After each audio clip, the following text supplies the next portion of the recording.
Antroji karalių knyga, 7 skyrius. Tada Eliziejus sakė, klausykite viešpaties žodžio. Rytoj, tuo laiku, Samarijos vartuose smulkių miltų saikas kainuos 1 šekelį ir 2 miežių saikai 1 šekelį. Tuomet vyras, į kurio ranką karalius remdavosi, sakė Dievo vyrui, jei viešpats atidarytų dangaus langus, ar galėtų taip įvykti? Jis atsakė, tu tai matysi savo akimis, bet to nevalgysi. 4 raupsuoti vyrai buvo prie miesto vartų. Jie kalbėjosi, ar mes čia sėdėsime, kol mirsime? Jei eisime į miestą, ten siaučia badas, todėl mes ten mirsime, o jei čia sėdėsime, taip pat mirsime. Taigi, eikime į sirų stovyklą. Jei jie paliks mus gyvus, gyvensime, o jei jie mus nužudys, mirsime. Prieblandoje jie pakilo eiti į sirų stovyklą.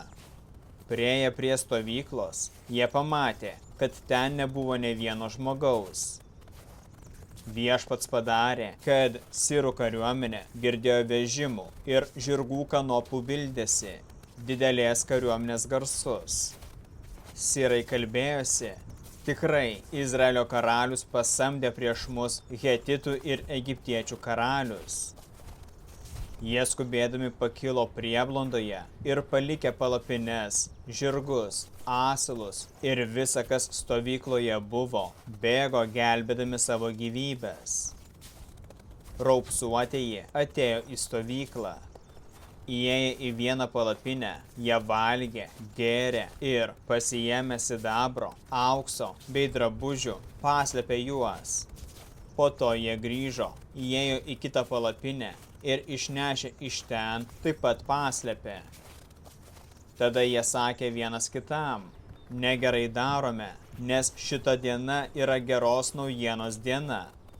Jei mes delsime ir lauksime iki aušros, mus ištiks nelaimė. Tad dabar eikime ir praneškime karaliaus namiškiams. Sugrįžę, jie pranešė miesto vartų sargybai. Buvome nuėję į sirų stovyklą. Ten nėra nė vieno žmogaus, tik pririšti žirgai ir asilai. Ir palapinėse viskas, kaip buvo. Vartų sargyba pranešė tą žinią karaliaus namams.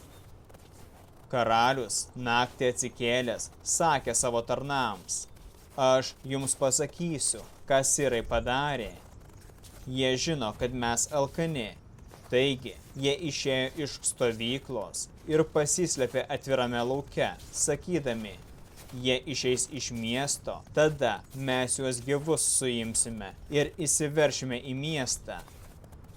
Vienas iš jo tarnų tarė karaliui, leisk paimti likusius mieste 5 žirgus, nes čia likusieji vis vien patirs likimą visos Izraelio daugybės, kuri jau yra žuvusi. Pasiųskime vyrus ir ištirkime.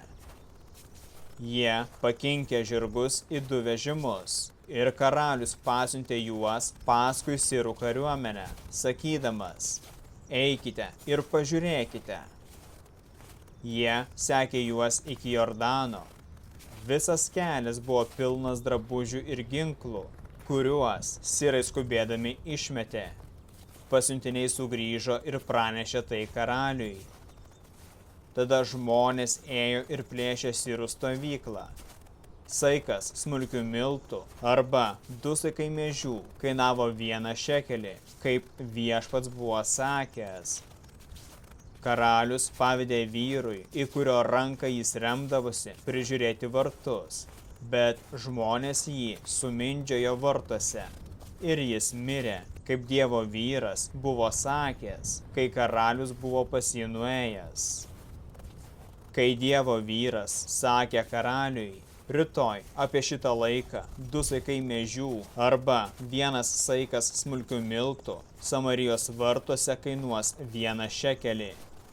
Tas vyras sakė Dievo vyrui, jei viešpats atidarytų dangaus langus, ar galėtų taip įvykti? Pranašas atsakė, tu tai matysi savo akimis, tačiau nevalgysi. Taip ir atsitiko. Žmonės jį mirtinai sumindžiojo vartuose.